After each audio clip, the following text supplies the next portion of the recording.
Picture this.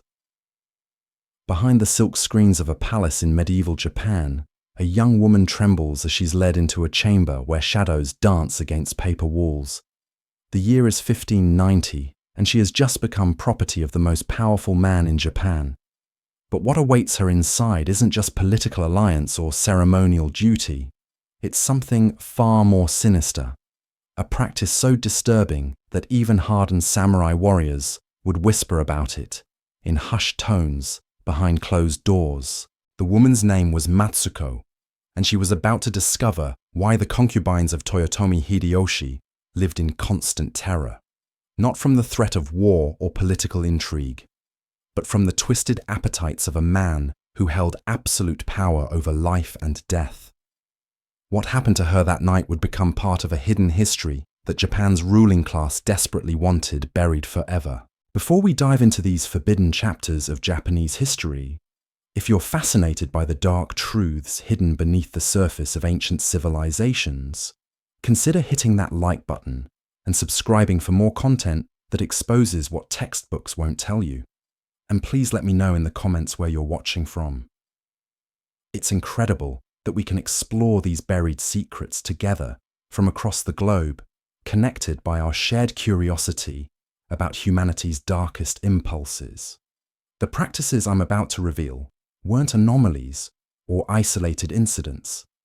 They were systematic behaviors embedded within the very structure of shogunate power, passed down through generations of rulers who believed their divine authority extended into the most intimate aspects of human existence. These weren't just sexual practices, they were instruments of control, humiliation, and psychological warfare, designed to break the spirit of anyone who dared enter the shogun's inner circle. To understand how these practices evolved, we need to journey back to the foundations of shogunate rule in 12th century Japan. When Minamoto no Yoritomo established the first shogunate in 1192, he didn't just create a new form of government, he created a system where absolute power corrupted absolutely, where the traditional constraints of Buddhist morality and Confucian ethics were twisted into justifications for unthinkable acts.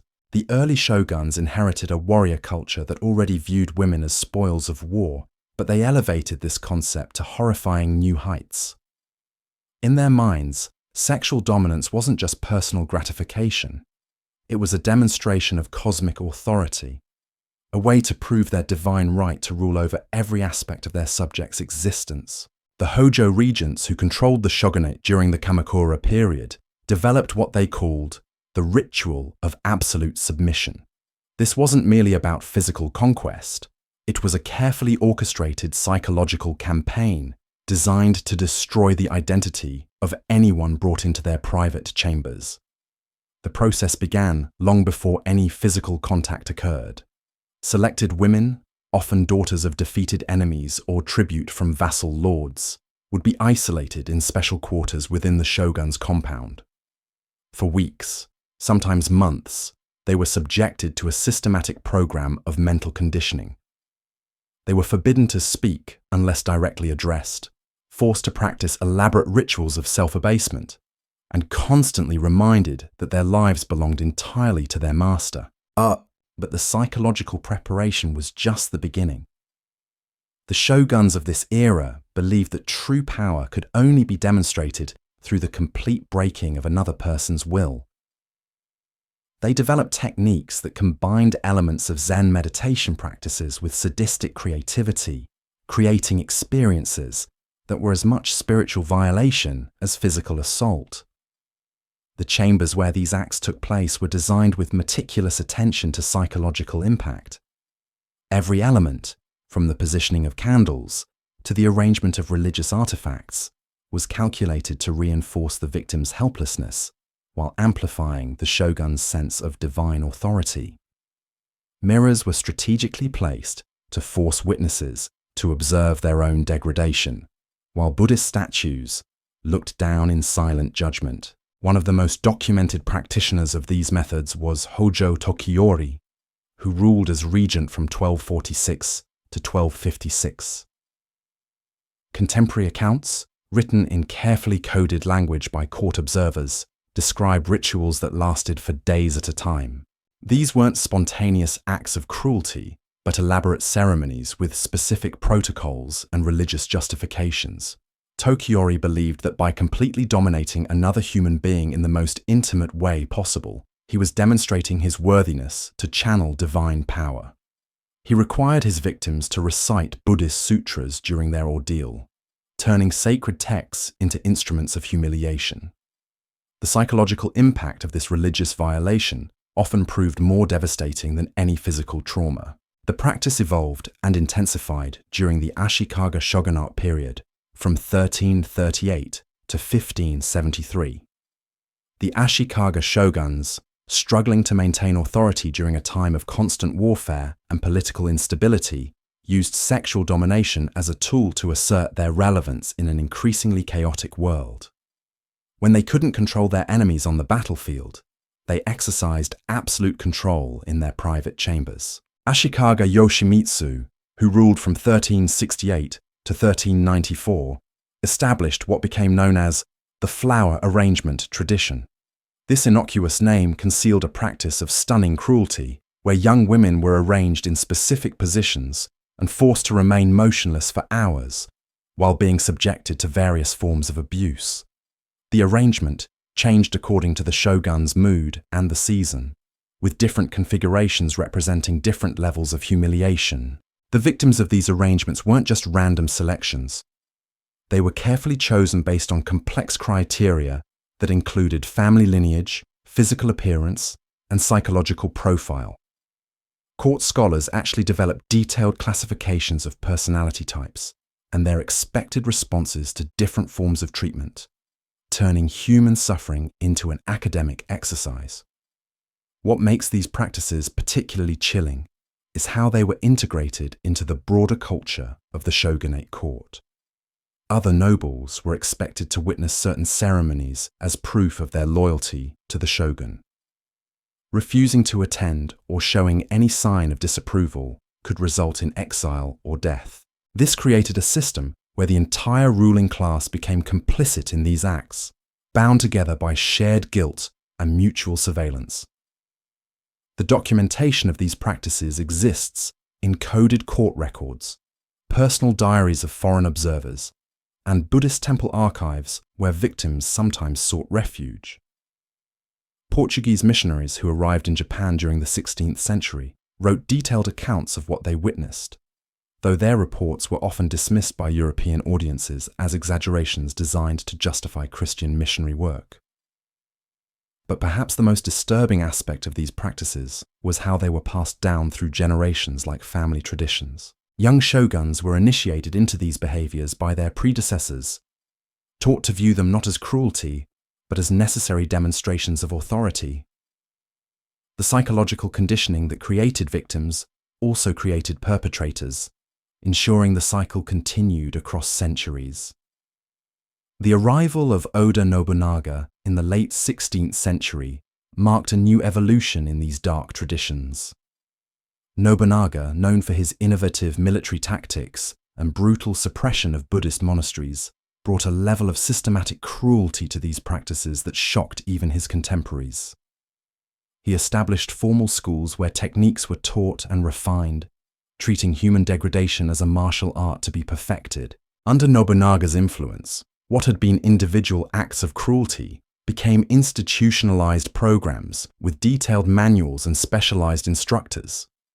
The most promising students of these schools weren't just taught techniques, but were educated in the philosophical justifications that allowed them to view their actions as necessary expressions of divine will rather than simple sadism. The methods developed in these schools were categorized into different levels of what they called spiritual instruction.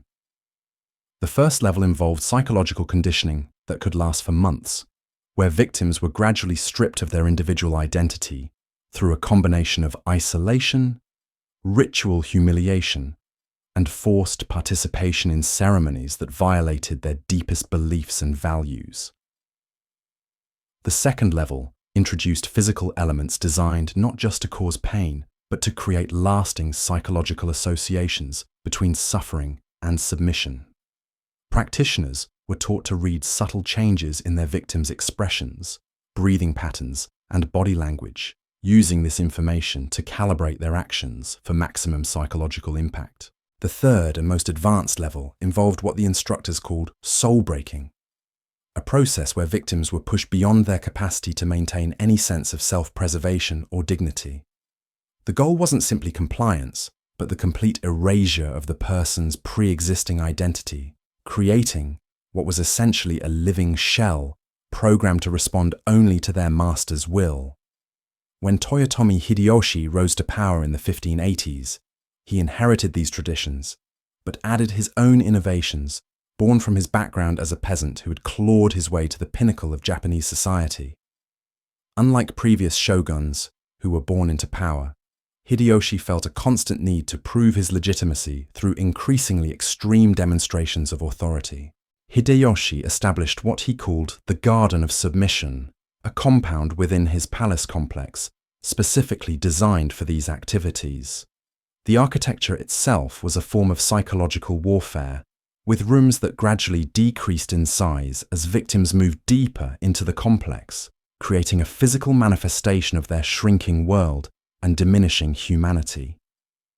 The garden contained chambers with different themes, each designed to exploit specific psychological vulnerabilities. One room was kept in complete darkness, except for a single candle that cast dancing shadows on the walls. Another was filled with mirrors positioned to create infinite reflections, forcing victims to confront endless images of their degradation. A third room contained religious artifacts from various traditions, allowing Hideyoshi to corrupt whatever spiritual beliefs his victims might hold sacred. But perhaps Hideyoshi's most disturbing innovation was the involvement of other victims in the process. He discovered that forcing people to participate in the abuse of others created deeper psychological trauma than simply being victimized themselves.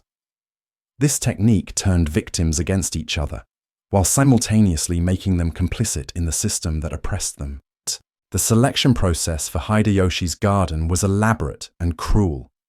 Families throughout Japan lived in terror of the annual flower viewing expeditions, where the shogun's agents would travel the countryside identifying potential candidates. These weren't random selections, but carefully planned operations that often targeted the daughters of potential political rivals or families who had shown insufficient loyalty to the regime. Once selected, candidates were brought to the palace complex where they underwent a classification process that determined their fate. Some were designated for immediate use in the garden, while others were held in reserve for special occasions or used as leverage against their families. The uncertainty of not knowing which category they fell into became another instrument of psychological torture. The daily routine within the garden was designed to break down normal human patterns of thought and behavior. Victims were awakened at random intervals, fed unpredictably, and subjected to constantly changing rules and expectations. This systematic disruption of basic biological rhythms created a state of chronic stress that made resistance virtually impossible. Hideyoshi also introduced competitive elements into his practices, forcing victims to compete against each other for basic necessities or slightly better treatment. This created divisions among people who might otherwise have supported each other, ensuring that solidarity remained impossible and that victims focused their energy on survival rather than resistance. The documentation of Hideyoshi's methods comes primarily from the detailed records kept by his personal physician, a man named Takeda Nobuharu, who was required to monitor the physical condition of garden residents to ensure they remained useful for extended periods. Nobuharu's clinical notes, written in medical terminology that barely concealed their horrific subject matter, provide some of the most detailed evidence we have of these systematic practices. When Tokugawa Ieyasu established the final shogunate in 1603, he inherited not just political power, but also these established traditions of sexual control and psychological domination. However, Tokugawa brought a different approach to these practices. one influenced by his study of Chinese political philosophy and his understanding of how fear could be used to maintain long-term stability. The Tokugawa shogunate institutionalized these practices in ways that previous regimes had never attempted. They established formal bureaucracies to manage the selection, training, and deployment of victims. They created detailed legal frameworks that provided official justification for acts that would have been considered criminal in any other context.